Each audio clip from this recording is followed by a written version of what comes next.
Alejandra Collazos, que es la directora de la Casa Museo Guillermo León Valencia. De entrada, pues mis agradecimientos y mis felicitaciones a los estudiantes de la Universidad de Cartagena y a Vladimir, porque él ha estado muy activo ayudando y apoyando a los muchachos para que pues divulguen lo que están haciendo en sus trabajos de investigación, y este espacio creo que es bastante importante para formar no solamente al estudiante como estudiante en áreas como la filosofía, sino también en los procesos de investigación en la historia de nuestro país, que está bastante desconocida. Bien, ya ustedes conocen la mecánica. Jesús, tienes alrededor de 50 minutos para darle espacio a la intervención de tu acompañante y comentarista, profesor Vladimir, y abrimos un espacio para que las personas que quieran preguntar o intervenir lo hagan, y estamos cerrando máximo 20 para las 8, para que controles el tiempo también allá, y si vas a hacer una presentación, pues todos estemos pendientes. Muy bien, entonces estás en el uso de la palabra.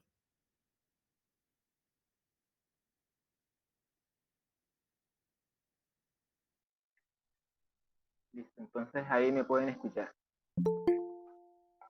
Te estamos escuchando. Listo.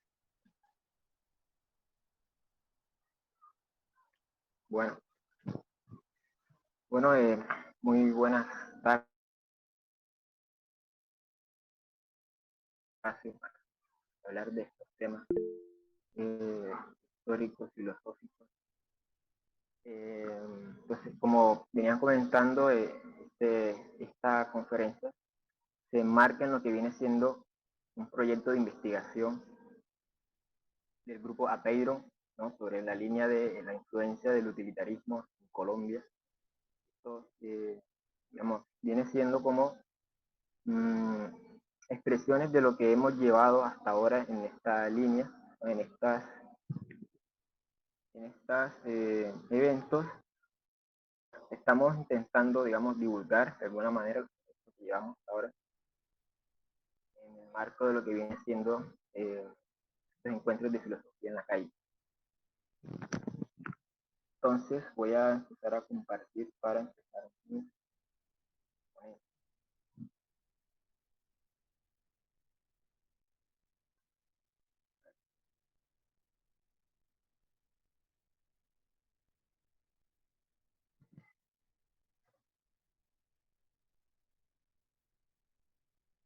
Bueno, se escucha mal o distorsionado en algún momento, por favor me indica. Sí, Jesús, bueno, se escucha un poco distorsionado.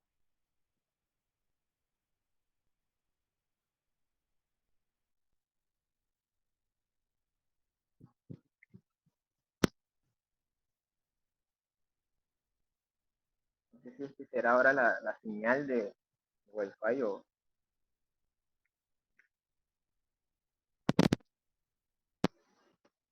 Mira, sí. ¿Cómo se me escucha ahora? Ahora sí se escucha mejor.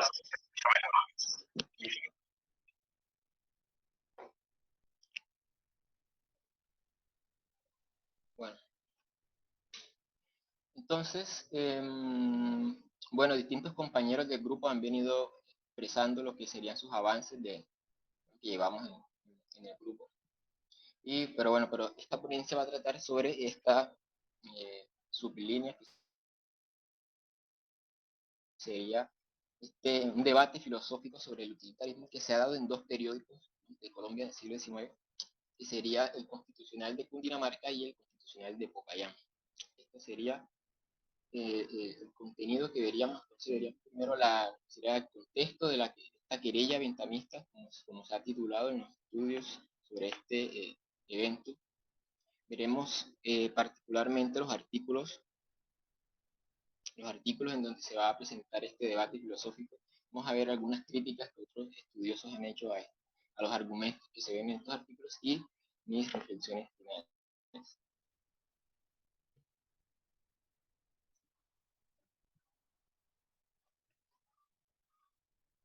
Bueno, pero entonces Con querella bentamista nos referimos entonces a este conflicto que se da, digamos, sobre influencia sobre las ideas del filósofo Bentham, sobre su utilitarismo.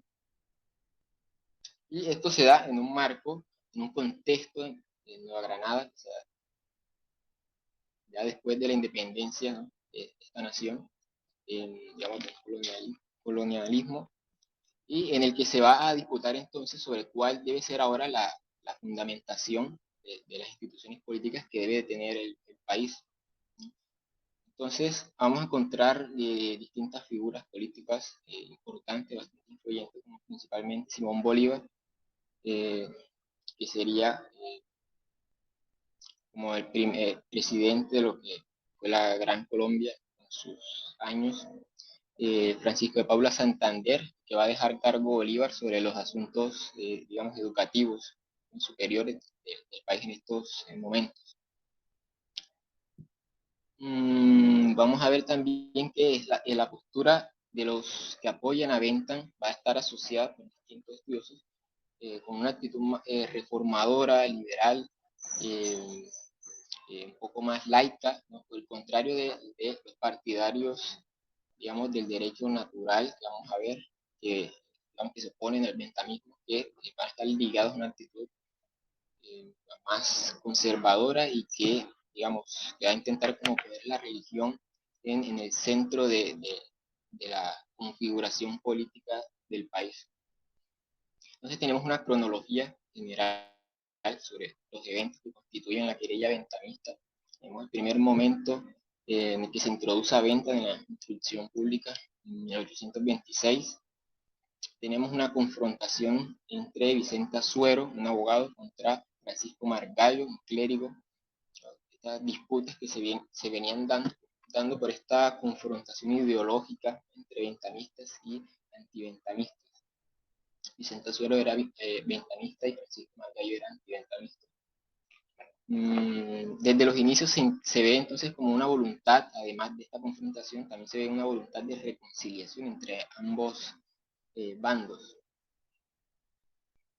Por ejemplo, particularmente Azuero intenta como utilizar la imagen de Jesucristo, ¿no?, que era, bueno, él mantenía credo cristiano, entonces intenta como usar la imagen de Jesús para explicar como una posible compatibilidad que pueda haber con el utilitarismo, ¿no? Menciona que se sacrificó y gracias a ese sacrificio se pudo obtener, digamos, un tipo de gozo, de placer en los seres humanos.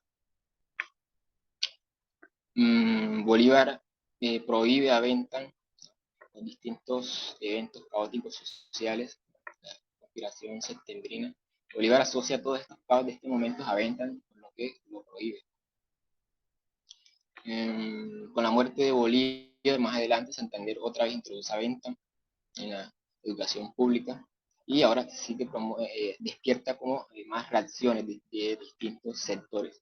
Entre estas reacciones vamos a encontrar los artículos que vamos a comentar en esta ponencia, en estos periódicos: Constitucional de Popayán, que va a estar ligado a una actitud antibentamista, y el Constitucional de Cundinamarca, que va a ser la contraparte, ¿no?, va a compartir una actitud más bentamista. Y la querella bentamista continúa, o sea, se hacen más cambios en la educación, permitiendo libertad para escoger a otros autores. Llega otro momento en el que se vuelve a prohibir a Bentham. Continúan más debates entre estos tradicionalistas y bentamistas, y continúa a lo largo del siglo. Bueno, pues entonces esta querella va a consistir esencialmente en, digamos, como dos estrategias para, digamos, introducir lo que sería una forma de configurar digamos, la actividad social, política, cultural de la Nueva Granada en ese momento. Entonces, digamos, los bentamistas van a estar enfocados en introducir a Bentham, ¿no?, a dar clases de legislación universal en, digamos, la educación de los abogados, de los legisladores. Por el contrario, el lado antibentamista va a insistir en una postura, como decíamos, más conservadora y ligada al derecho natural. O sea, va va a proponer una fundamentación justnaturalista del derecho. Lo que busca últimamente es que la religión tenga un papel más determinante en los asuntos sociales y políticos del país.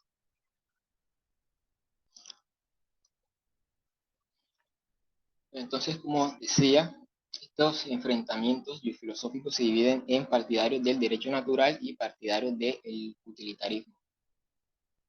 Los del derecho natural, digamos, aquí en este contexto el derecho natural va a consistir en esta concepción de que las leyes, ¿no?, y la moral, la costumbre, se derivan de unas leyes naturales, que son como unas primeras verdades, unos primeros axiomas, que son evidentes o reconocibles por cualquier ser humano. Aunque en este contexto eso va a estar ligado a leyes divinas, o sea, axiomas que vendrían a ser como revelados por, digamos, por un Dios cristiano. El utilitarismo, por su lado, va a consistir en ese criterio para evaluar las leyes, las instituciones, las normas, que va a decir que, digamos, estas leyes, estas normas son aceptables únicamente cuando producen más placer o bienestar que displacer, ¿no?, en la mayoría de personas. Se va a discutir entonces a partir de estas dos concepciones, concepciones del ser humano, del derecho, de la moral y de la política. Entonces tenemos también una cronología de artículos. Veremos más su contenido más adelante, pero lo que quiero que se considere ahora es que todos estos artículos tienen en común que son anónimos. O sea, ninguno de estos artículos fue firmado por un autor en particular. Todos son anónimos, pero digamos, sin embargo, distintos estudiosos de estos artículos, de estos eventos, los han llegado a vincular a autores, ¿no?, como Ezequiel Rojas o Joaquín Mosquera, debido a distintos indicios o a distintas pruebas, como veremos. Continúo la tabla.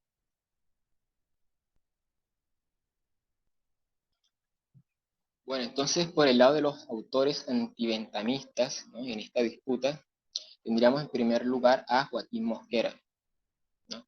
Estos artículos que subrayamos en azul serían entonces vinculados a Joaquín Mosquera por distintos autores y principalmente por una correspondencia que mantuvo Mosquera con Santander. Mosquera confiesa en estas cartas que no es imparcial frente a este debate que estamos comentando, que es afín a Benjamin Constant, que es un autor que se cita bastante de estos artículos azules que vimos, y se presenta como un defensor del derecho natural. Entonces, digamos que por estos indicios se tiene como más certeza de que estos artículos en azul pueden ser de Joaquín Mosquera. Pero no se tienen ese nivel de certeza sobre todos los artículos. Por ejemplo, tenemos un anónimo, que vamos a decir un anónimo C, que Gómez Müller atribuye a un clérigo, pero no se sabe exactamente a quién, ¿no? Pero digamos que tiene indicios para pensar que es un autor distinto de Mosquera, ¿no?, por diferencias conceptuales en su desarrollo. Tiene predominancia de conceptos que el otro autor no usa tanto, como conciencia moral. Maneja una terminología diferente en general y usa referencias teóricas distintas también. Por el lado de los autores, entonces, ventamistas, tendríamos como más importante a Ezequiel Rojas. Debido básicamente a dos indicios combatidos por Martínez. El primero sería que el propio sobrino de Rojas, Ángel María Galán, atribuye estos artículos que señalamos en rojo a Rojas, ¿no? Atribuye, comparte este comentario en su libro Obras del Doctor Ezequiel Rojas. Además de Rojas, este autor, que creemos que es Rojas, en estos artículos se presenta como alguien que está publicando por primera vez sus escritos. O sea, confiesa que es alguien que nunca había publicado nada antes. Y esto es algo que coincide con la biografía de Rojas en ese momento. O sea, efectivamente, Rojas era alguien que en este momento no había publicado todavía nada. Tenemos más anónimos. uno que tal vez podría ser el himno de Pombo, que es, digamos, que anuncia que Bentham debería de enseñarse, pero con la condición de que no se sobreponga a las leyes ni a la religión revelada. Y esto es algo que coincide también con una resolución que se había publicado en esta reacción cuando volvieron a reintroducir a Bentham. Digamos, apareció una resolución firmada por Lino de Pombo aceptando que se continúe con Bentham bajo esta misma condición. Por esta razón, no me sonaría tan descabellado considerar a Lino de Pombo como un posible autor de este artículo anónimo. Bueno, entonces, en general, Mosquera y el anónimo C del clérigo, ¿no? Los antiventamistas tienen en común que ambos señalan como inconvenientes o problemas en el lenguaje moral de Bentham. Critican su psicología y lo tildan de egoísta, como vamos a ver más adelante.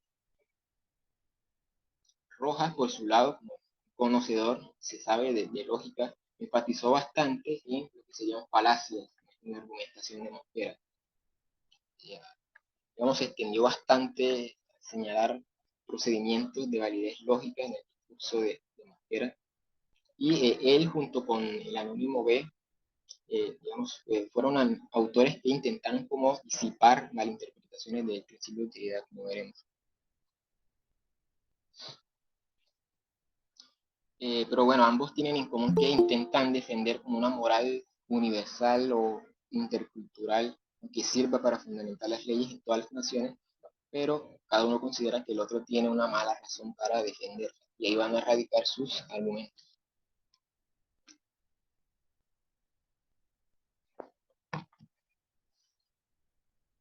Bueno, entonces en primer lugar tenemos, ya entrando de lleno a la disputa, lo que sería en primer momento esta crítica antiventamista. Joaquín Mosquera, por su lado, va a argumentar que Bentham, ¿no? Es algo que va a intentar aclarar bastante, y es que no cuestiona el utilitarismo en general, sino que critica al utilitarismo en su variante bentamista.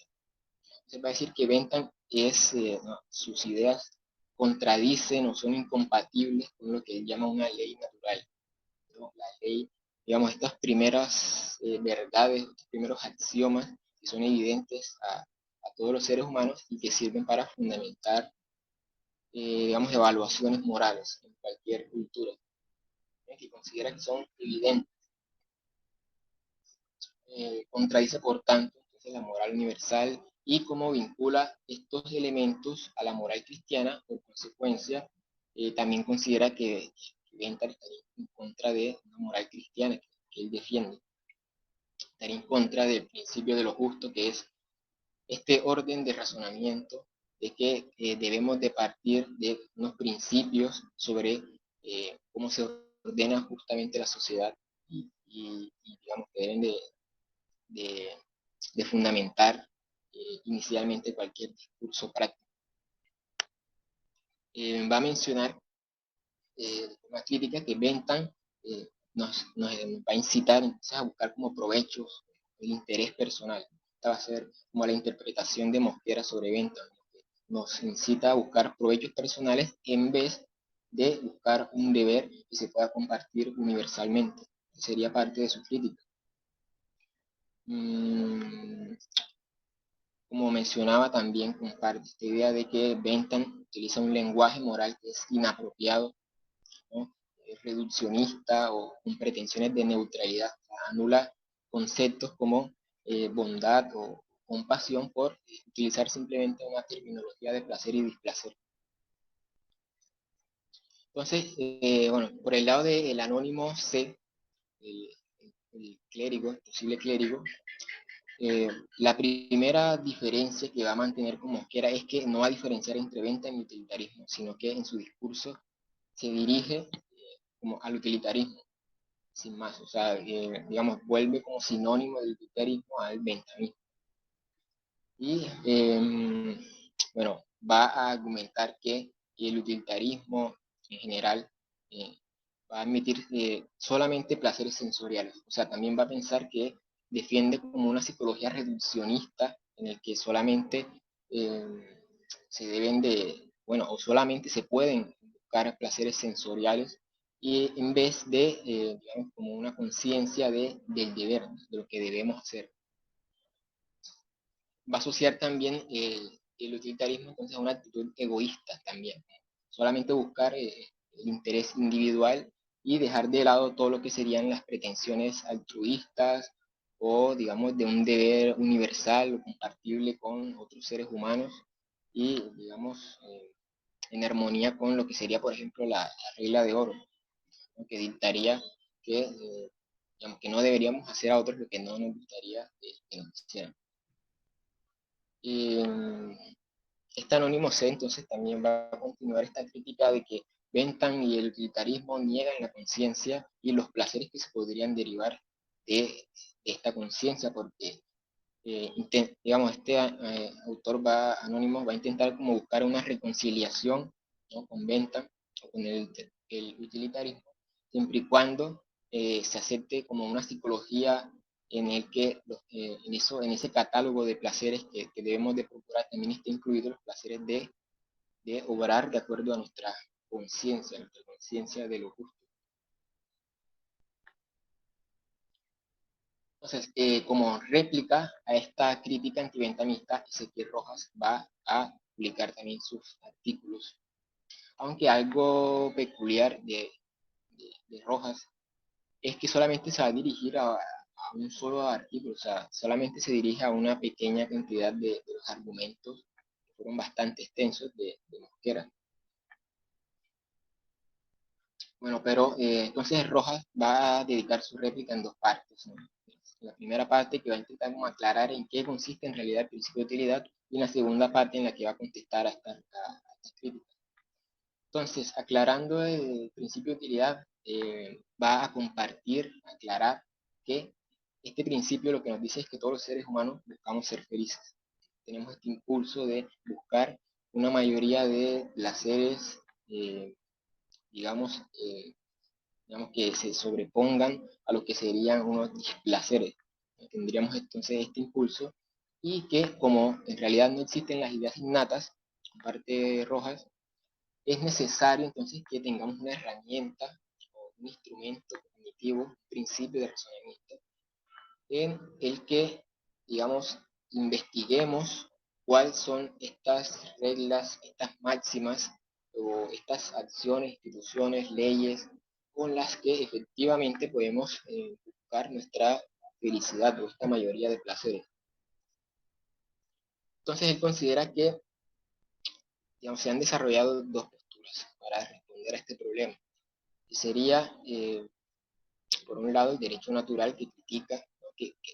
que propondría, bajo la interpretación de Rojas, que existen un catálogo intuitivo de principios, ¿no? Con los que nos orientamos, digamos, una colección de normas o ¿sí? de principios que los seres humanos, digamos, a lo largo de la historia cultural humana ha mantenido y que, por lo tanto, ha considerado ya como incontestable o como intuitivas, que no necesita ya, digamos, examen o cuestionamiento.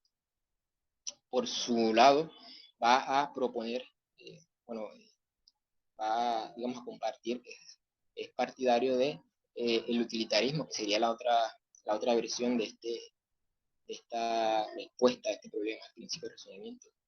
Digamos, básicamente con el utilitarismo, digamos, explica Rojas, se va a rechazar esta idea de que existen ideas innatas o intuitivas, incontestables, para evaluar nuestras normas, nuestras acciones y leyes, sino que lo que debemos hacer más bien es investigar, ¿no?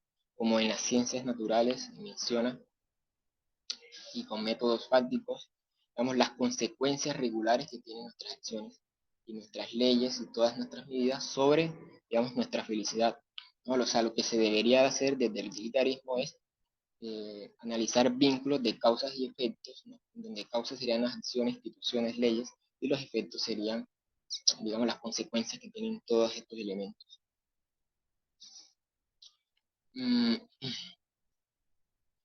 Rojas también, digamos, se detiene a hacer como un análisis de las aplicaciones típicas que se hacen del principio de utilidad, porque considera que se le malinterpreta.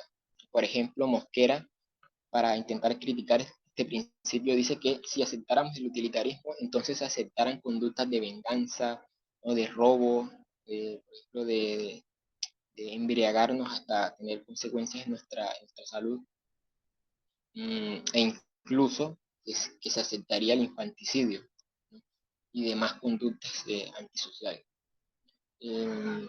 Bueno, entonces bajo esto, Rojas, bueno, primero va a decir que el derecho natural no es tan coherente, ¿no? Si está considerando las consecuencias que tendría esta postura, siendo que está proponiendo que no se analicen consecuencias, sino que se acepten solamente nuestros preceptos intuitivos.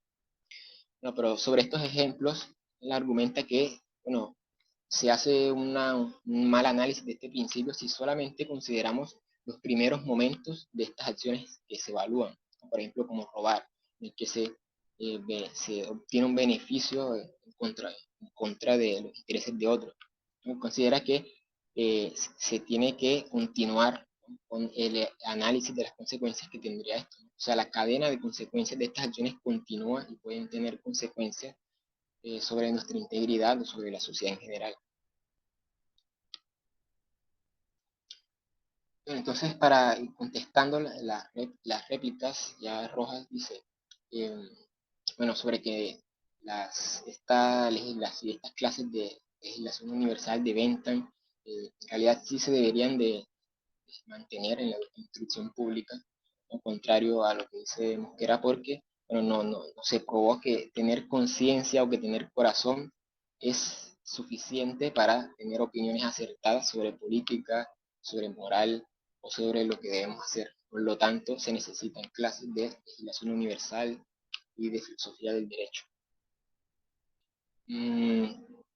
Contestando a que Bentham niega la ley natural, bueno, aclara que depende, porque Bentham y Rojas podrían aceptar este concepto siempre y cuando se le entienda como vínculos entre causas y efectos, ¿no? De acciones y de leyes sobre nuestras consecuencias. Si se entiende ley natural en este sentido, entonces eh, se comparte este concepto y se compartiría esta variante o esta modificación del derecho natural.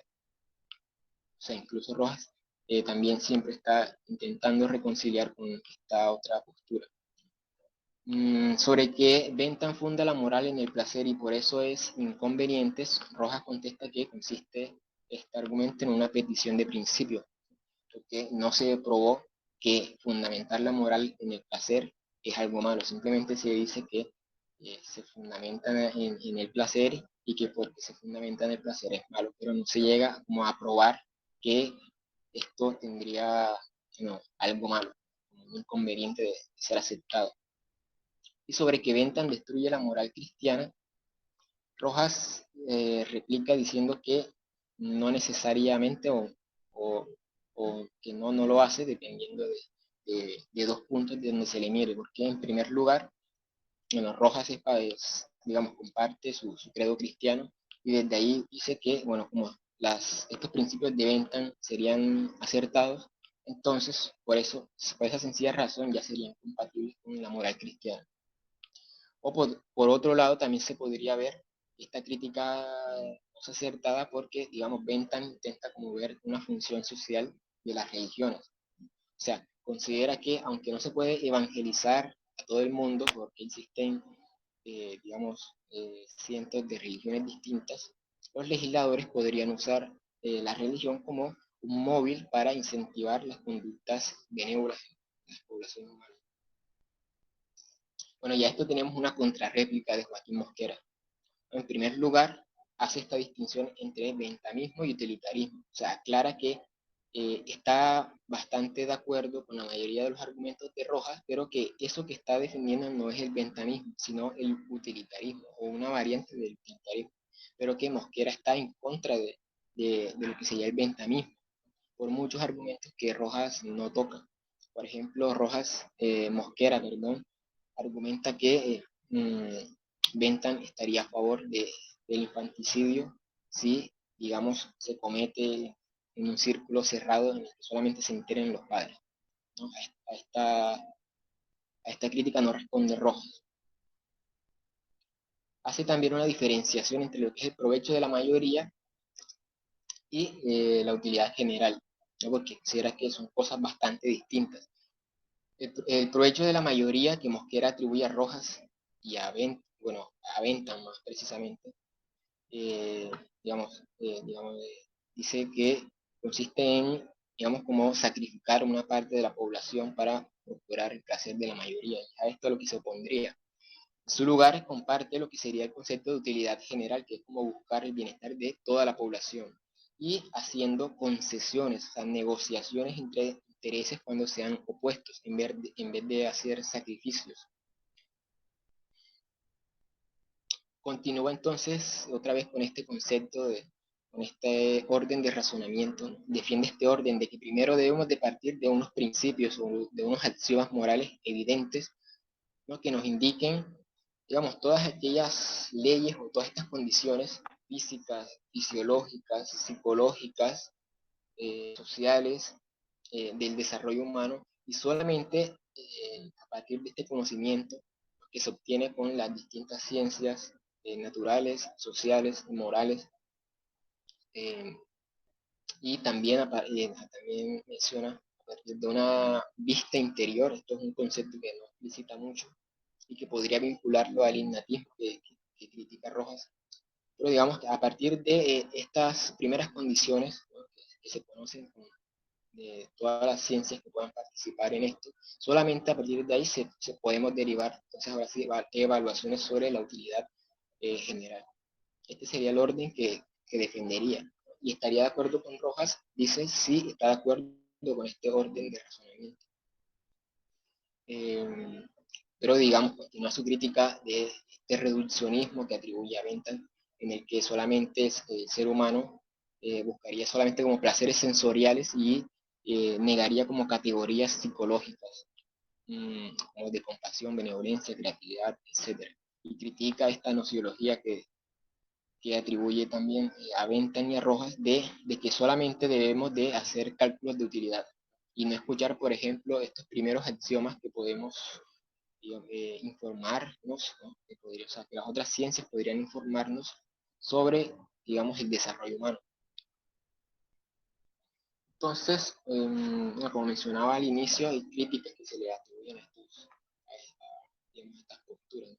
Rubén Martínez Rodríguez dice que ambos constituyen como pretensiones elitistas, ¿no? Una granada, pero con distintos argumentos que buscaban como el control del derecho, el control de las fuentes que debe tener el derecho y las instituciones políticas. El antiventamismo lo haría desde, digamos, intereses relacionados con la iglesia, ¿no? Y el ventamismo lo haría desde un concepto de legislador ilustrado y benevolente que vendría digamos, como a resolver o a intervenir la vida de las personas por ser ellas como incapaces por hacerlo por ellos mismos. Y entonces, como reflexiones sobre esto, tenemos que, en mi opinión, las posturas en su mayoría de puntos coinciden. O sea, aunque no explícitamente lo reconozcan, porque por otras razones esta discusión no se continúa mucho tiempo, solamente, digamos, estaría esta crítica antiventamista, estaría la réplica de Rojas y esta contrarréplica otra vez de Mosquera, pero digamos, Rojas no continúa contestando estas réplicas. Pero en mi opinión coincide en la mayoría de sus posturas. Por ejemplo, José Duque Gómez, que sería rector de Colegio de Rosario en ese momento, dice que la utilidad dice lo mismo que el derecho natural y no tiene nada que ver con la sensualidad voluptuosa de Epicuro. Bajo mi lectura, entonces, ambos bandos, bueno, digamos, no dejan de lado lo que sería el credo cristiano, ¿no? O sea, lo siguen manteniendo, pero digamos, un bando de una forma más laica y otro un poco más como poniendo a la religión más directamente en las instituciones políticas, o sea, haciéndolas más influyentes. Ambos admiten la existencia de placeres y de penas, pero digamos uno los vincula más a los placeres de conciencia y otro especifica exactamente placeres de conciencia, sensoriales, pero digamos, habla solamente como de placer en general. Los bentamistas entonces enfatizarían solamente el análisis de consecuencias, ¿no? Los antiventamistas, además de que aceptan digamos, el análisis de consecuencias, digamos, como que enfatizan en que debe de haber un inicio, ¿no? De unos primeros axiomas que se han dado ya sea por otras ciencias o por una vista interior o por el análisis de lo que serían las condiciones del desarrollo humano y que solamente a partir de ahí debemos. Bueno, entonces, por esa misma razón, considero que estas posturas tienen esta coincidencia fundamental en que, digamos, es a partir de unas regularidades o leyes sociales, morales, naturales sobre el humano, el ser humano, que debemos de buscar una utilidad. O sea, a partir de estas regularidades es como conocemos, digamos, las acciones y las leyes que debemos de buscar, que tienen verdaderamente un efecto positivo en la felicidad humana. Y esa sería la ponencia. Gracias.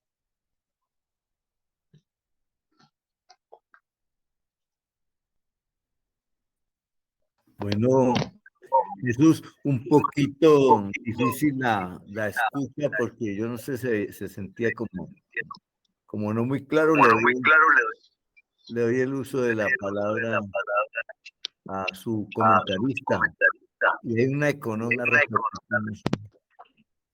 Sí, Jesús, debes silenciar el micrófono de una de las cuentas en que estás. Sí. Yo creo que por eso dificultó seguir un poco escuchando.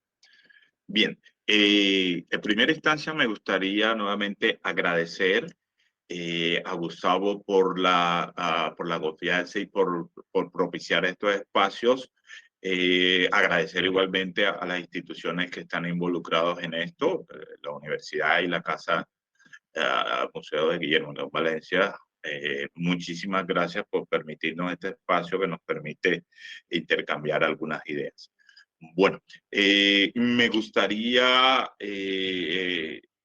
tocar un tema en específico. Y antes de tocar ese tema específico, debemos mencionar igualmente que algunos de los puntos, hay algunos supuestos aquí, y estos supuestos ustedes los pueden buscar en las otras transmisiones que se han hecho, o sea, consultar la página de Facebook y la página de YouTube, en donde ustedes pueden encontrar, por ejemplo, algunas alusiones que ya hemos hecho a este tema, cómo llegaron las ideas ventamistas, el problema de la mujer, la cuestión de la educación, y esos elementos son importantes para contextualizar un poco lo que vamos a decir a continuación. Un primer elemento a resaltar sobre esta temática está vinculado con el hecho de, miren la gran importancia que tenía para el siglo XIX las discusiones filosóficas, pero las discusiones filosóficas por periódicos y discusiones filosóficas muy fuertes, muy duras, ¿sí? Hoy podemos encontrar algunas cuestiones, algunas discusiones, pero creo que no llegan a la importancia y a la relevancia que tuvo la discusión ventamista a través de estos dos periódicos, el Constitucional de Popayán y el Constitucional de Cundinamarca. Pero es muy bueno recordar antecedentes, y dentro de esos antecedentes está que las críticas de algunas de las ideas defendidas por el ventamismo criollo se pueden apreciar en las primeras décadas del siglo XIX, varios años antes de que la enseñanza de la filosofía ventamista fuese decretada como obligatoria. En el diario La Bagatela, como ustedes saben, de Antonio de Nariño, en su número 23 del 1 de diciembre de 1811, se reproducen algunos aspectos de la posición de Bentham sobre la libertad de imprenta. En ese artículo se dice que la crítica ilimitada, la censura de los que tienen el gobierno, la censura a los que tienen el poder del gobierno en sus manos debe hacerse sin restricción. La libertad de expresión entonces se veía como beneficiosa para la existencia y difusión del saber y para el establecimiento y conservación de un buen gobierno. El texto donde se expone aquellos aspectos lleva como título artículo extractado de los manuscritos ingleses de Bentham, publicado por el señor Blanco en su español. Este mismo artículo se publica nuevamente cuando la Bagatela se imprime otra vez, porque recuerden que la Bagatela se cerró, este diario se cerró, y en 1812 se volvió a abrir en 1813. Y en ese año, 1813, el número 21, el primero de diciembre, volvió a generar un gran debate. Y una de las respuestas a esas propuestas de tener en cuenta la libertad de expresión de Bentham, una de las respuestas a ese gran debate la hizo alguien que firmó sus textos como insensato. Y en estos textos se reprobaba la crítica al gobierno. O sea, aquí se pensaba que lo que se quería en el momento era la unidad, no la crítica, con el fin de lograr la independencia, la paz, la alegría, la tranquilidad. El mismo insensato, en otro texto, nos va a decir que la libertad para criticar termina siendo un delito, no una virtud. Y creía igualmente que no se necesita más ningún otro principio que los evangelios. Ojo, con esto los evangelios va a ser importante para lo que se dice en el constitucional de Popayán, en el constitucional de Cundinamarca. Entonces, este insensato nos está diciendo, así firma su texto insensato, que no hay ningún otro principio que los evangelios. Solo los evangelios son saludables y beneficiosos. La crítica, dice insensato, la crítica genera males, genera odios, denuncios, enemistades, discordia, guerra civil y anarquía del reino. El reino no ha ganado. ¿Sí? Entonces se constituye un antecedente, y este antecedente surge precisamente también por diarios, ¿sí? La crítica a la publicación de este texto sobre la libertad de imprenta que Bentham describe. Ahora, un poco más en la época en que está suscrita la intervención, ¿sí? Para el año de 1833 hay una reflexión, Jesús hizo alusión a ella, una reflexión titulada Jeremías Bentham. En esta reflexión hay varias que reciben ese título, pero me interesa resaltar esta, la del 36, perdón, que los últimos estudios han mostrado, como lo mencionó Jesús, de que la escribió Rojas. Sí, bueno, en esta reflexión titulada Jeremías Bentham, sí, se manifiesta que la religión verdadera es la de Jesucristo y que únicamente dentro de esta los católicos apostólicos romanos siguen la sana doctrina. En clave bentamista se concluye en ese texto, se concluye de que la legislación no puede tener de base a la religión, que la religión debe ser usada para reprimir vicios, delitos, promover la virtud, el bienestar del género humano. Que Bentham no habla sobre la verdad o la falsedad de ninguna religión, sino de los servicios que ésta puede presentar a los gobiernos. Entonces, mire que esta reflexión que se hace allí en uno de estos textos titulados Jeremías Bentham nos están mostrando varias cosas. Una de las cuestiones que nos están mostrando es que los benthamistas, criollos, los benthamistas de la Nueva Granada eran creyentes, ¿sí? Y eran creyentes que estaban intentando conciliar utilitarismo con religión. Pero también va a intentar conciliar utilitarismo con derecho natural.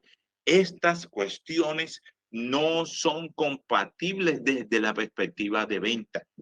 No se puede armonizar tan fácilmente los postulados de la religión, en este caso del catolicismo, con el utilitarismo, ni los postulados del derecho natural con el utilitarismo, porque precisamente Bentham lo que hace es criticar fuertemente el derecho natural, y esto lo deja de lado poco los benthamistas criollos, pero también critica los postulados religiosos. Para Bentham, la religión puede ser usada con el fin de promover el bienestar colectivo. O sea, la religión termina siendo para él un instrumento que coadyuva a la función pública principal.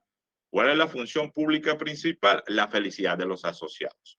Obvio que tener a la religión simplemente como un instrumento, ¿sí?, político o que lo utilice el Estado, concebir la religión de esa manera no cae bien, ni ha caído bien, ni caerá bien entre muchos católicos, entre muchos cristianos. Algunos intelectuales y políticos de la Nueva Granada pensaron que las propuestas de Bentham atentaban contra las costumbres, la religión, la juventud. El bentamismo llevaba a la perdición de la sociedad, pensaba, por medio del sensualismo, el materialismo y el ateísmo. No obstante, bentamistas y antibentamistas compartían algo, tenían una cuestión en común. Para todos ellos, bentamista y antibentamista, la religión católica es la religión verdadera, lo cual no implica la ausencia de matices a la hora de entender el papel de la religión. Y estos matices se notan, como nos dice el profesor Lisímaco Parra, se nota en el Constitucional de Popayán y en el Constitucional de Cundinamarca.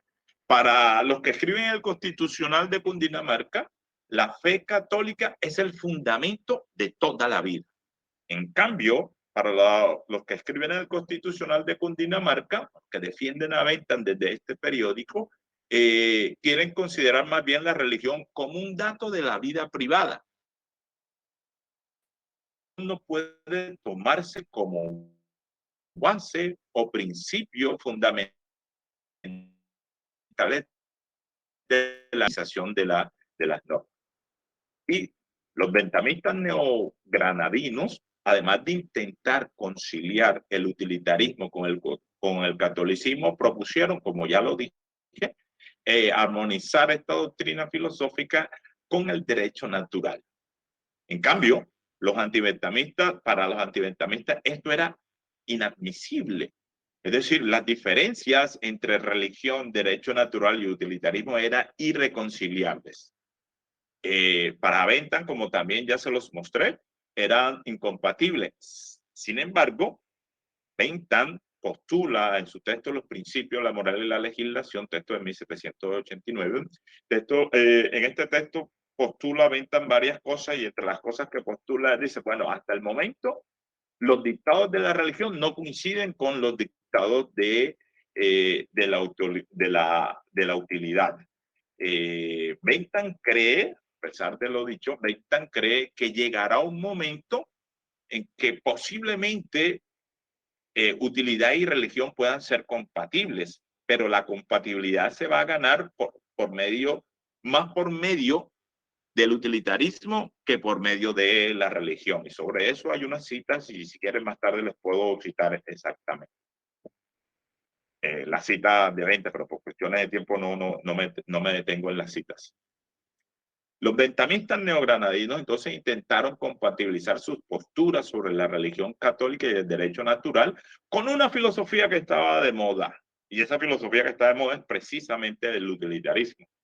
Y el utilitarismo, sí, en Europa se caracterizaba principalmente por atacar duramente, cuestionar duramente la religión y el derecho imperante con el fin de establecer propuestas más racionales sin recurrir a lo místico, sin recurrir a lo metafísico.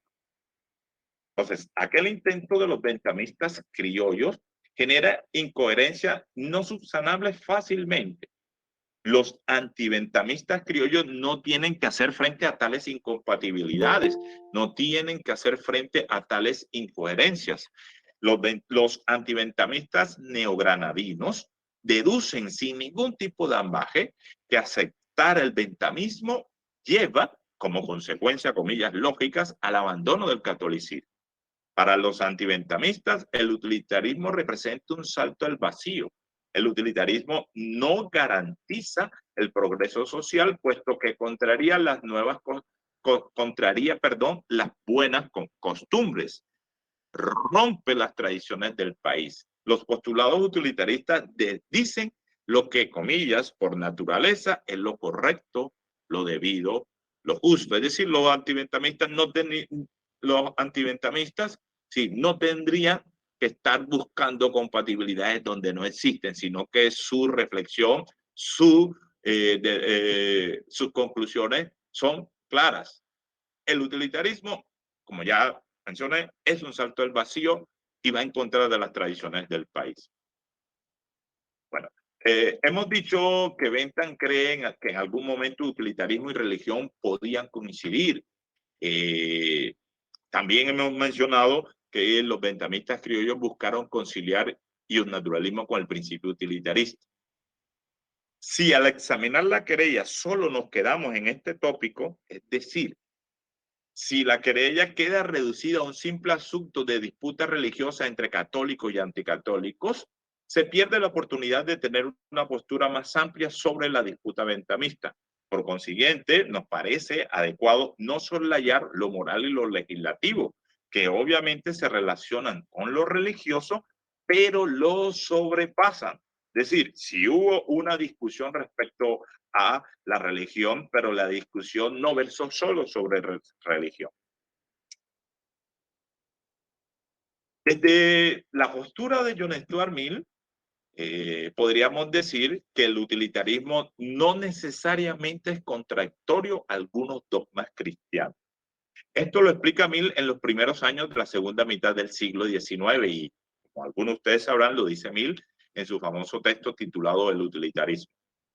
Los utilitaristas neogranadinos, y ojo con esto que resulta interesantísimo, estos utilitaristas también intentaron conciliar religión y catolicismo, como hemos dicho. Sí, religión, catolicismo y bentamismo, perdón. Tal intento, ojo, lo hicieron los bentamistas criollos casi 30 años antes de que se publicara el libro mencionado de Mill. Aquí hay una cuestión bastante interesante que amerita también estudiarle, que las conozcamos. Cuando los bentamistas criollos estaban discutiendo ese vínculo, y se nota en sus textos, entre el catolicismo y bentamismo, olvidándose un poco de las críticas que hace Bentham a la religión, sí, Mill todavía no había escrito, ¿sí?, su visión sobre el utilitarismo. Y en su visión sobre el utilitarismo, o sea, en la visión de Mill, él dice abiertamente que no necesariamente hay incompatibilidad entre la ética utilitarista y las enseñanzas de Cristo. Les puedo mostrar una cita, pero ya el tiempo se está pasando. Una cita donde Mill, el utilitarismo, lo dice claramente. Y también dice claramente que es posible conciliar el utilitarismo con el cristianismo. Es decir, que el utilitarismo no es obligatoriamente un sistema ético ateo. Y repito, esto lo está haciendo 1030 años después que aquí en Colombia se estaba dando esa discusión. Aquí lo que posteriormente será Colombia, en la Nueva Granada. Entonces, para ir terminando, podríamos decir lo siguiente. Hasta Mill, que es el discípulo más destacado de Bentham, tuvo dificultades para la conciliación entre religión y utilitarismo. Y la dificultad en Mill, ¿dónde va a estar? La dificultad en Mill va a estar en la aceptación de las verdades reveladas. Eso allí va a ser muy difícil conciliarlo. Y lo que nos lleva entonces a concluir lo siguiente. No es fácil la conciliación entre utilitarismo y religión. Las dificultades para conciliarlo se le presentaron a Mill, a Bentham y a los utilitaristas neogranadinos. Podemos decir entonces, por último, que para los antibentamistas criollos, nos lo va a recordar Gómez Müller, para los antibentamistas criollos, la ética y la religión no se pueden separar. Y el fundamento de esta ética está en Dios. Eso es lo que lo va a hacer universal desde el punto de vista de los antibentamistas. Ahora, los bentamistas neogranadinos creen que el fundamento de la ética no puede ser la religión si pretende a la postulación de normas universales. Ambos, bentamistas y antibentamistas, concuerdan que hay un vínculo entre lo ético y lo antropológico está vinculado con lo que hace universal, lo que es propio de cada ser humano. Cada bando tiene su propia concepción antropológica, es decir, tiene su propia visión sobre lo humano. Y cuando entraron a discutir, muchos de ellos no contestaban lo que realmente se estaba criticando. Entonces dejo hasta ahí por el momento para que podamos charlar y discutir en lo que sobra de esta intervención. Muchas gracias por su escucha. Gracias, Vladimir. Pues yo veo que ustedes, claro, el grupo de investigación viene desarrollando el tema este tema del ventamismo y de Stuart Milito. Y bueno, me parece interesante que a través de la prensa y quizás en otros espacios también digamos, no de mayor conocimiento público, en la época se haya abierto la disputa, que entre otras cosas uno diría que parece que Kant no pasó por allí, ni toda la filosofía de la ilustración, porque están cayendo en debates quizás ya superados en estas filosofías de la modernidad. O bueno, por lo menos no superados, sino aclarados, ¿cierto? Y la Sí, separación entre religión y Estado ya estaba planteada incluso desde John Locke, de Hobbes y los contractualistas. sí, Pero mi preocupación en este momento es cómo se reseccionó, cómo se recogió, cómo se dio a nivel ya no del debate de estos intelectuales sobre si la religión, si no la religión, si era útil una cosa, si no era útil, porque a veces uno siente como que no entendieron la palabra utilitarismo, sino de una manera como confusa, sí, también. ¿cierto? Como Sí, que como que era un problema de dinero, como era que un problema de tener bienes personales, terrenales, y eso atentaba pues contra el otro lado de la religión. Tampoco, no sé si ustedes han indagado, supongo que sí, qué papel desempeñó la iglesia en ese debate, si hubo curas que se metieron al cuento a debatir defendiendo, o supongo que defendiendo los principios religiosos del catolicismo, porque el cristianismo no tenía incidencia en la Nueva Granada, entonces que era la religión católica, apostólica y romana y no ningún cristianismo. Solamente era la religión católica, apostólica y romana. Las esa iglesias, era la verdadera. claro, las iglesias cristianas no desempeñaban allí ningún papel, ni siquiera tenían un reconocimiento ni por parte de las personas, ni siquiera por parte del Estado. Pero este debate, que me imagino que la gente leía la prensa porque no tenía televisión, ni equipos de sonido, ni otras cosas de estas, ¿cómo se da a nivel, digamos, de la cotidianidad o a nivel de la gente? Si hubo fraccionamiento político, posiciones, digamos, discusiones y debates entre las mismas familias o personas que en un momento determinado incluso podían ser amigos, pero se enemistaban a través de este tipo de debates. Y también si hubo o no una clara incidencia en reformas políticas que se aplicaron constitucionalmente o ya bien sea para la educación o ya bien sea para legislar las relaciones sociales, porque parecería como que se hubieran olvidado de ese contexto humano, ¿no? Se dedicaron a debatir por allá. Dejo allí. ¿Eso quieres decir algo sobre lo que ha comentado Gustavo? No sé, bueno, de pronto algo breve, como que, eh, bueno, esta discusión, pero no ¿Tenés sé dos si micrófonos tuvo, abiertos o uno? No sé cómo es la cosa. no, uno, escucha mal.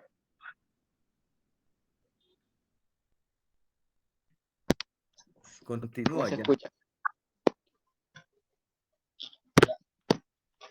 Eh, bueno, bueno, yo no tendría certeza sobre si esta discusión tuvo como un factor causal sobre digamos, las guerras civiles que atravesó Colombia después de esto y los cambios constitucionales, pero digamos, los estudiosos de esta discusión, como Martínez, digamos, mencionan que por lo menos es el reflejo de estos desacuerdos que se venían dando en Colombia bueno, principalmente entre conservadores o centralistas como Bolívar y figuras más liberales y federales como Santander. esa discusión como que refleja ideológicamente estas disputas que venía atravesando el país y que, digamos, luego fueron a dar en cambios reales, constitucionales del país.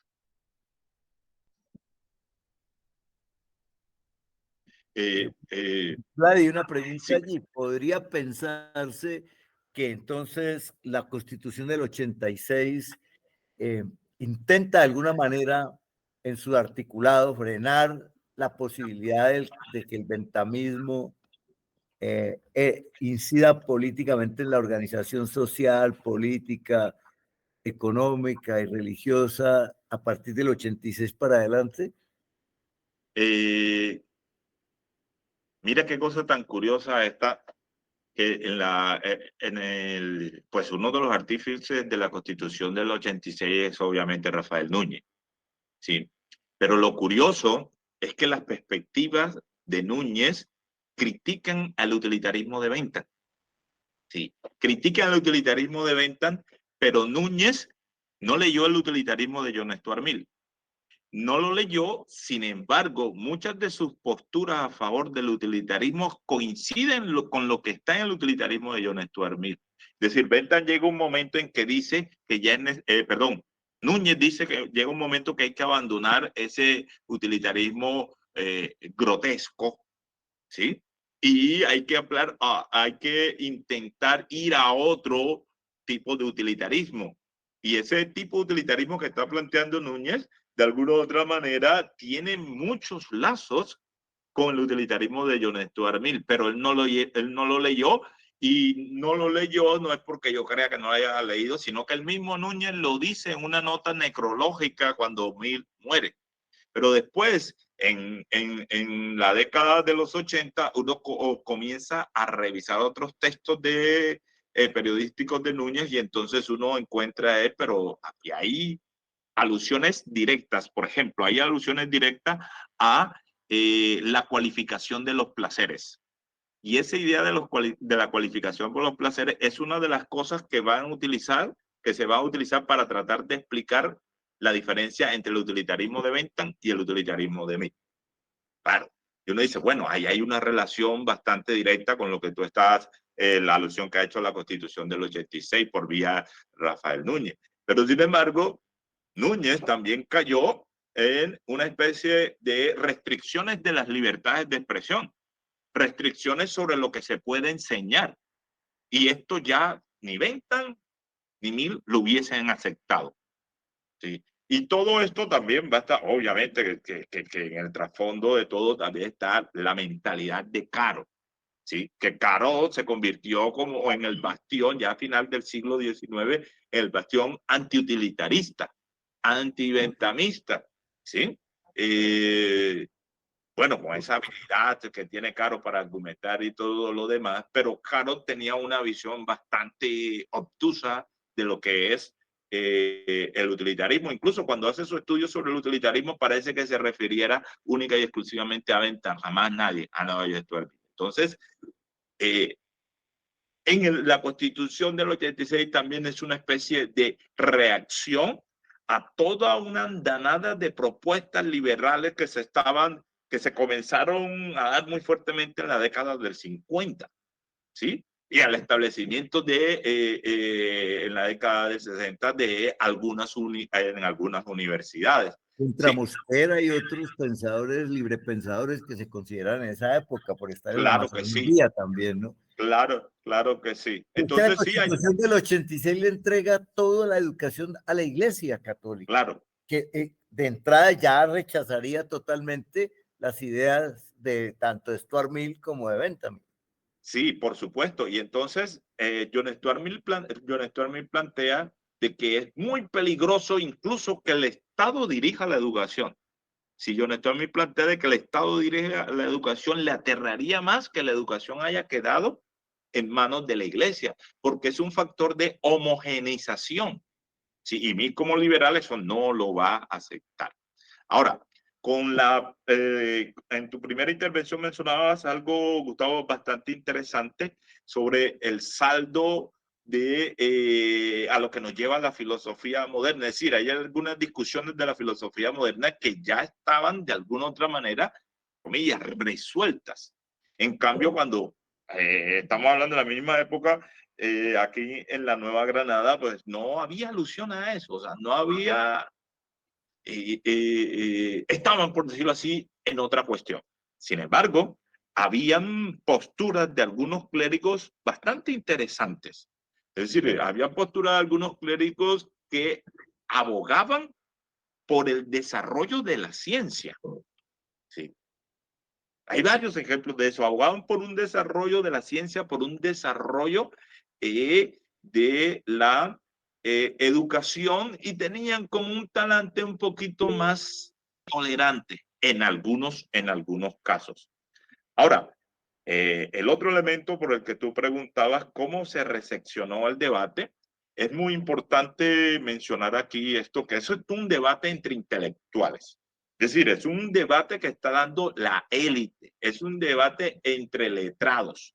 O sea, la gente del pueblo, la gente del común, que en la mayoría no sabía ni leer ni escribir, no tenía idea de qué era lo que estaban discutiendo. Es decir, los que apoyaron, los que ayudaron a los procesos de independencia, negros, mulatos, mujeres, mestizos, etcétera, etcétera, quedaron un poco aislados de este debate. Si se pregunta más descarnadamente, bueno, ¿y el utilitarismo logró mejorar las condiciones de existencia del pueblo, de los subalternos? Uno dice, no, eso muy difícilmente no lo pudo hacer. Lo que se intentó hacer es educar a ciertos grupos de personas para que llevaran la transformación del sistema jurídico económico colombiano. Pero tampoco es que vinieron las grandes reformas jurídicas o institucionales, sí, basadas en el utilitarismo, porque eso tuvo demasiada resistencia. Y Santander fue obcecado también con la imposición del utilitarismo. Sí, el utilitarismo generó un gran descontento, y Santander, a pesar de ese gran descontento, seguía apostando por el utilitarismo. Incluso Estanislao Vergara, por ejemplo, decía, el utilitarismo puede tener, sí, algunos errores de dogma, algunos errores teológicos, pero es una doctrina que merece ser estudiada desde la introducción al fin para ver qué elementos provechosos se puede sacar ahí. Sí, pero hay algunos que eso no lo van a aceptar. Entonces, la recepción es que también hay un polo importante aquí de intolerancia. ¿Sí? Algo que ya, por ejemplo, la intervención que tú hacías sobre la filosofía moderna, pues el concepto de tolerancia ya está corriendo mucho. ¿Sí? Y aquí todavía la cosa es muy fuerte. Otro elemento sobre lo que tú preguntabas en la recepción es que el mismo Santander, ¿sí?, veía las posiciones a veces de Azuero como demasiado radicales. Y entonces apoya a otra persona y no apoya al mismo Azuero cuando se lanza a la presidencia. Entonces, Gustavo, efectivamente, sí, o sea, dentro de los mismos, por decirle un nombre, entre los mismos camaradas, entre los mismos ventamistas, había una disparidad, había disputas y no se ponían de acuerdo entre otros elementos, porque bueno, no podemos olvidar que está en juego también el poder, o sea, está en juego también quién va a ejercer el poder de esta naciente república, y en ese juego político pues intervienen las malquerencias, las animadversiones y todo lo demás. Y ojo, como estábamos diciendo en la intervención, todos son católicos, apostólicos, romanos. Yo todos. creo que entre otras cosas, Vlad, y ya Alexander pidió la palabra, yo creo que entre otras cosas, en un momento determinado de toma de decisiones, en eso que llamaría conciencia, ¿cierto? Jugaban más los valores morales construidos a partir de una educación donde está Dios, la iglesia y todo por encima incluso de las decisiones políticas. Y entonces aquí pues hay historias también con relación a la Semana Santa y los cargueros y Mosquera y Obando y toda esta vaina, ¿no? Sí. creo que Bueno, y hay que recordar pues que un rector de la Universidad del Cauca fue uno de los antiutilitaristas, antiventamistas importantes, ¿no? Sí, uno de los claro, que expolió el antiventamismo desde aquella región del sur de Colombia. no, Sí. claro, ya. Claro, no, yo creo que se jugaron muchas cosas y creo que la gente pues no participó, la gente, el mundo, el pueblo, la gente El común y pueblo. corriente no, ni cuenta se dio de lo que había pasado, porque todo se le venía imponiendo sin ninguna posibilidad de intervención. Démosle la palabra a Alexander, pues, porque el debate se pone ya entre vos, Jesús y yo, más caliente. Primeramente, agradecimiento al ponente por tan puntual exposición. Importante el nivel de los contrastes. Bueno, en ese orden me llama mucho la atención cómo el concordato juega un papel importante en la construcción de lo que somos, ¿no? Y de lo que Te fue infiere. la palabra, Alexander. ¿Me escuchan? Sí, sí.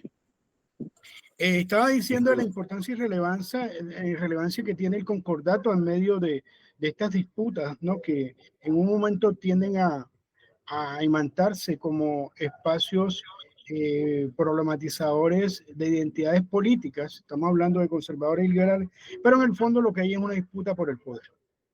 Y el poder manejado en la co-construcción de la iglesia, pero no la iglesia que maneja la moral, sino la iglesia que maneja la verdad en las instituciones que a futuro van a ser las universidades, como decía el profesor Urrueta, ¿no?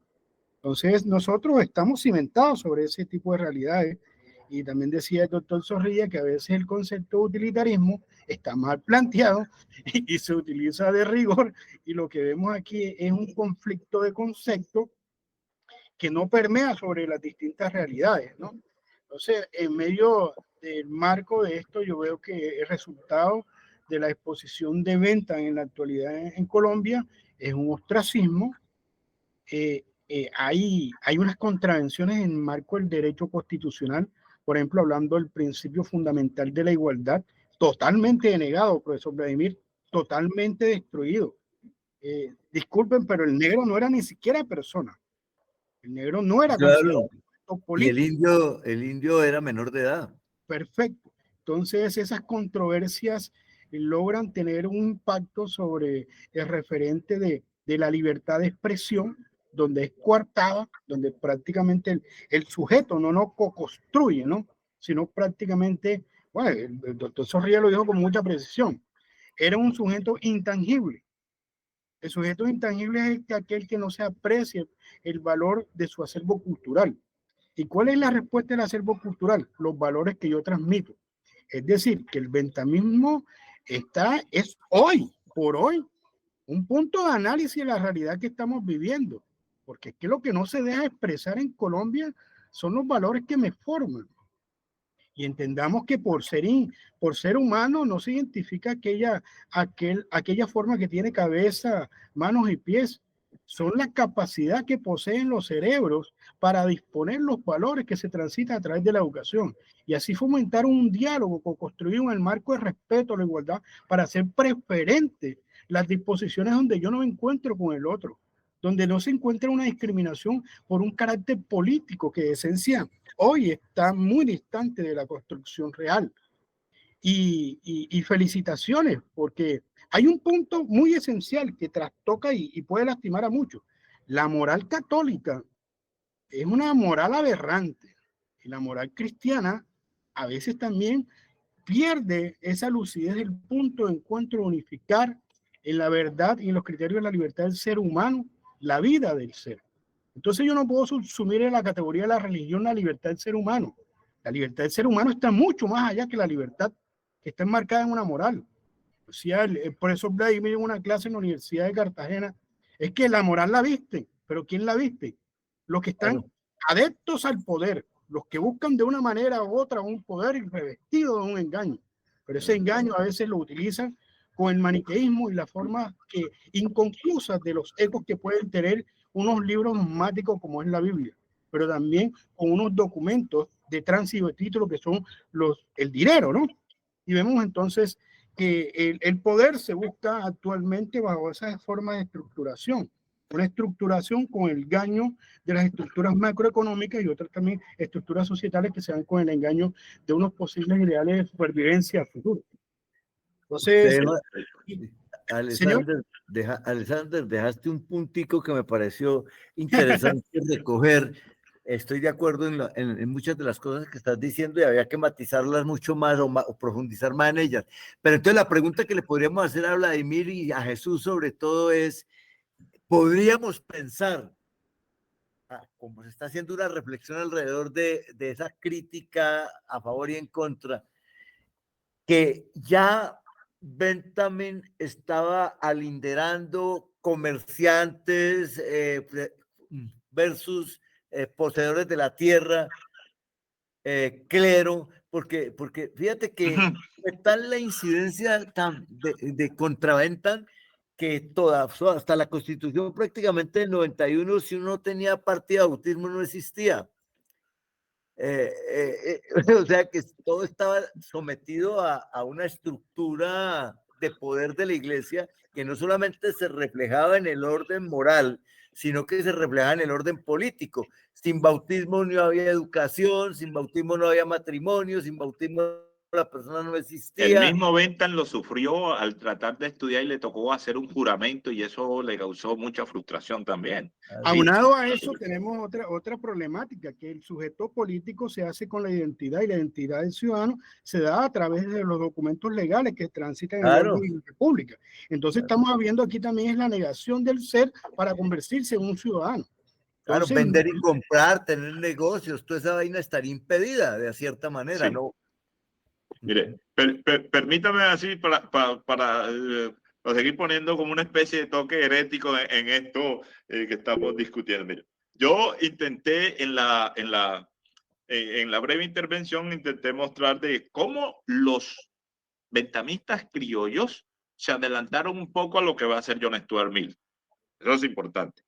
Pero ahora miremos lo que estaban haciendo los antiventamistas, y los antiventamistas estaban dando en el clavo lo mismo que lo hacían los europeos, estaban dando en el clavo sobre la crítica al liberalismo. Claro. ¿Sí? Los antiventamistas criollos estaban criticando las consecuencias, ciertas consecuencias nefastas a las que lleva el liberalismo, que es la creación de un individuo solo, sin vínculo con lo común. ¿Sí? Entonces ellos, sí, que estaban haciendo esa crítica, se la hacían a Bentham. ¿Sí? Sí. Se olvidaron de la carta a la tolerancia de John Locke, se olvidaron de muchas cosas.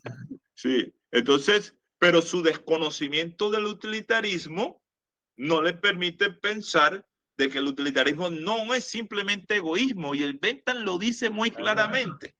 Sí, pero donde quiero recalcar es en esa idea, una crítica muy buena, sí, una crítica acertada sobre las consecuencias que trae asumir, sí, de manera extrema ciertos postulados del liberalismo. Y esos postulados no solamente se van a ver desde este punto de vista filosófico, antropológico, etcétera, etcétera. También podemos ver con algo que mencionaba usted, con la cuestión económica.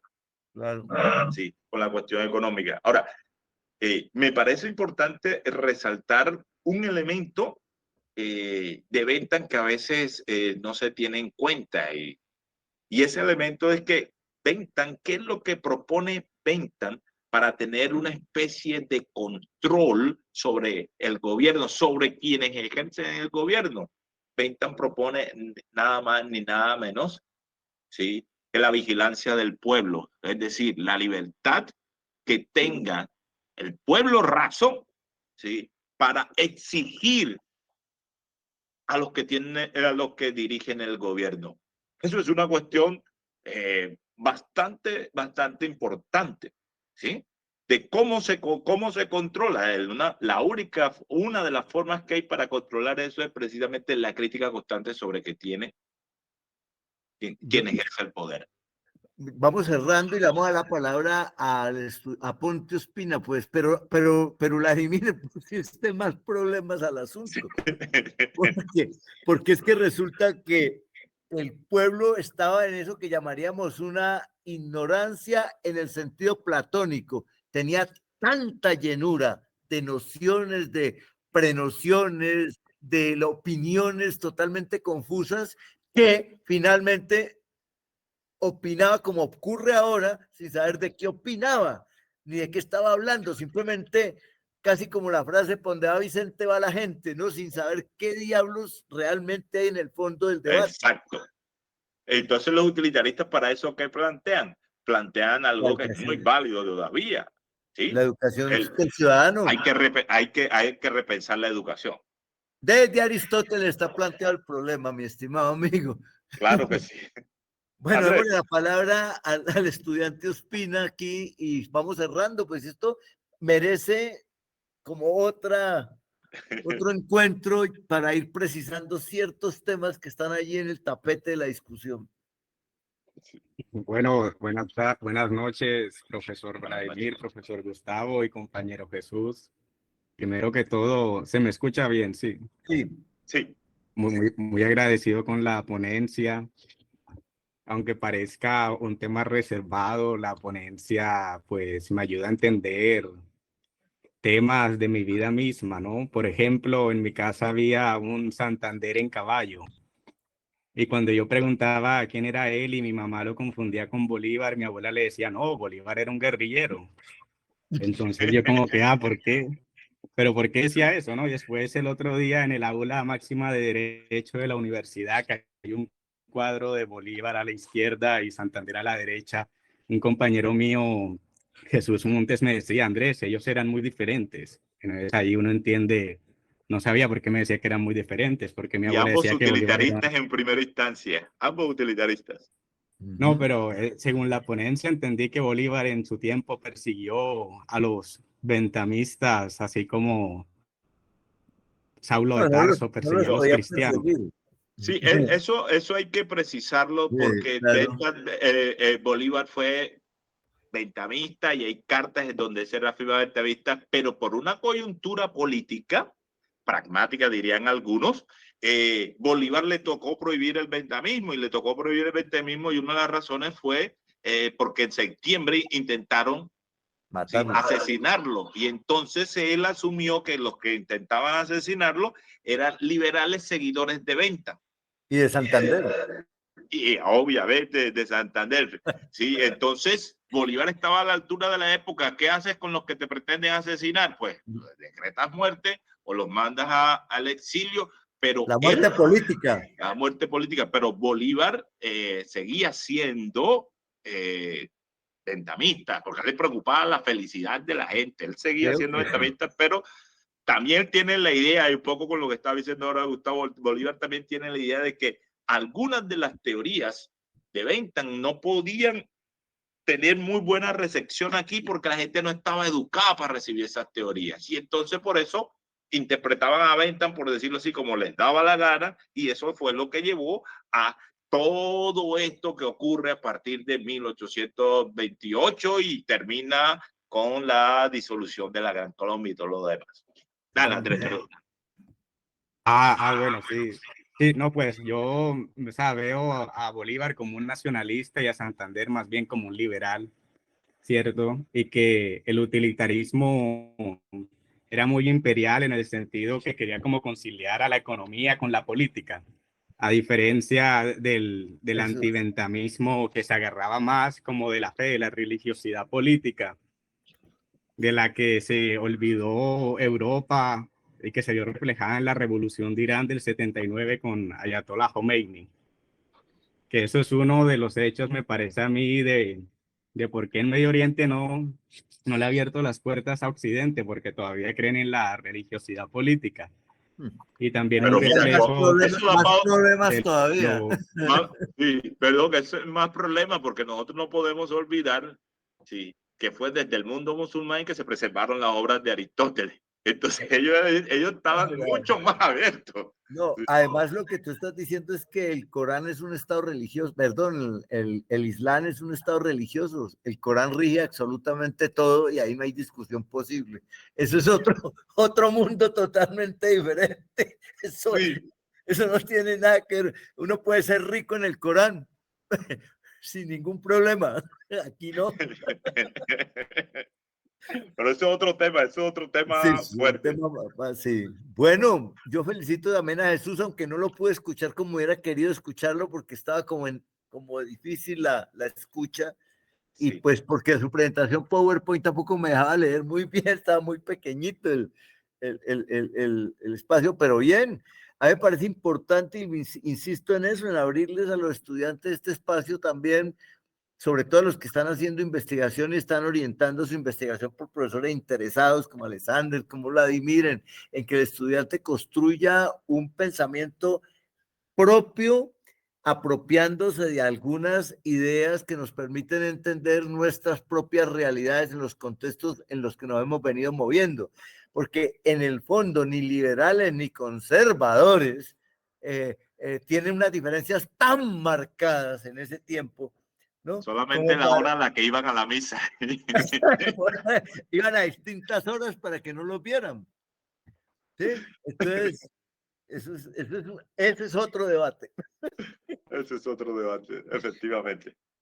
Bueno, muchas gracias, Vladi, muchas gracias, Jesús, y a todas las personas que asistieron, y esperamos que en otra ocasión metan la cucharada también, pues, porque metan la cuchara al plato. Sí, les anuncio, la semana entrante se va a hablar sobre el amor y el sufrimiento en el pensamiento de Krishnamurti. O sea, nos vamos, ya que estamos hablando de interculturalidades, de diálogos culturales, de interpretarnos a través de otras culturas y otras formas de pensar, a ver qué tan lejos o qué tan cerca en el fondo estamos de los mismos problemas humanos.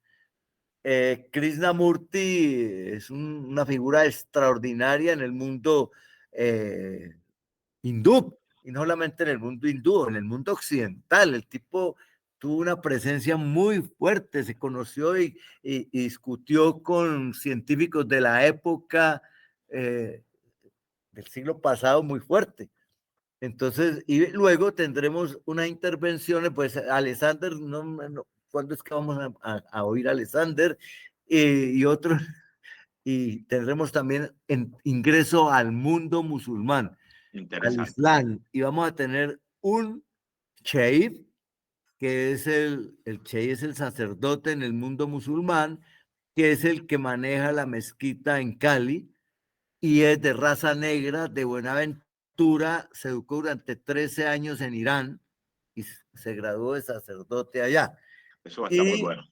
y dos personas que son de origen palestino, porque el mundo musulmán no tiene una unidad, hay culturas dentro de la cultura islámica o dentro del mundo musulmán. No todo, no va a creer que todas las mujeres tienen que poner el velo o que la libertad y restricción de la libertad de las mujeres es igual en todas partes. En Irán, la mayor parte de las universitarias son mujeres, no hombres. Eso hay que hablarlo, hay que Sí, eso hay que entenderlo hablar. para conectarnos con otras culturas. Y igualmente,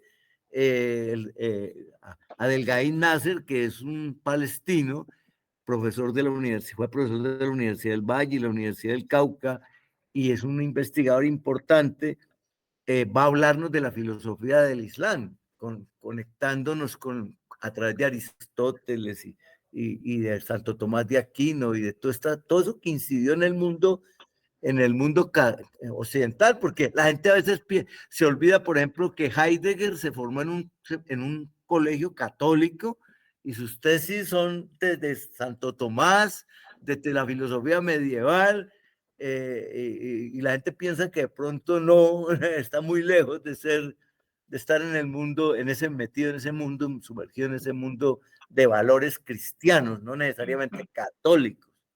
Y todos los debates de Nietzsche, Freud, Marx, están metidos todos porque Occidente es cristiano, y después de la Reforma Protestante pues serán católicos, etcétera, etcétera, etcétera. Iglesia ya.